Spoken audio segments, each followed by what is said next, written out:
Hi, my name's Jill Galloway. I'm an artist educator at the National Portrait Gallery and a full-time artist at J.J. Galloway Studio. In today's open studio, we're looking at collage. Now, the word collage means to glue. And typically, when we think of collage, we think about using torn paper or clippings from magazines and newspapers and gluing them down to a flat surface. That would be 2D. But today we're going to try something different. I want you to make a collage in 3D or in some kind of box or tin like this. The supplies for today's open studio will include just about everything you can find in your junk drawer.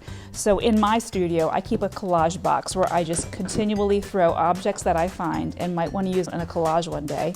And in this box include things like seashells, I've got a lot of buttons, I've got broken jewelry, glitter.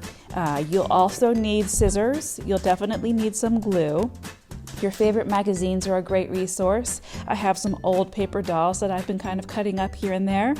You'll also need some sort of tin or box. Now, I have tins here. This is from an old sardine can.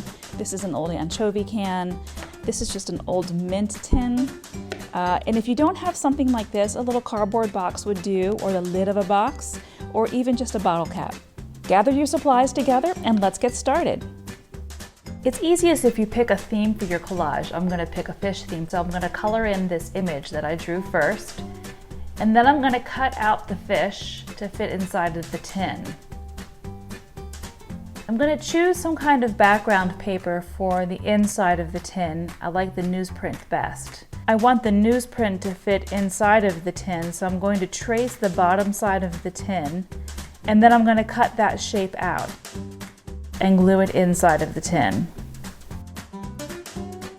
I'm going to glue around the inside ledge of the tin and then spread it around carefully.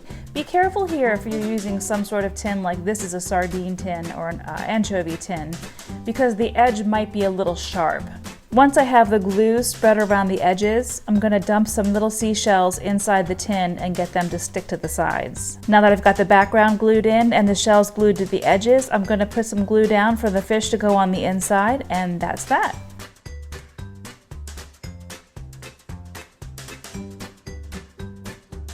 Here's some samples of some collages we made in the open studio. This one was made by Roberta, and you can see she used some feathers and some jewelry. In this collage, we used some popsicle sticks, some cardstock paper for scrapbooking, and some old paper doll clippings.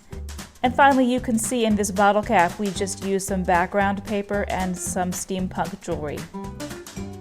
Here's an example of a collage from our collection. This is Robert Rauschenberg's self-portrait. This piece was made for the cover of Time magazine, where he was being featured as the first contemporary visual artist for the cover.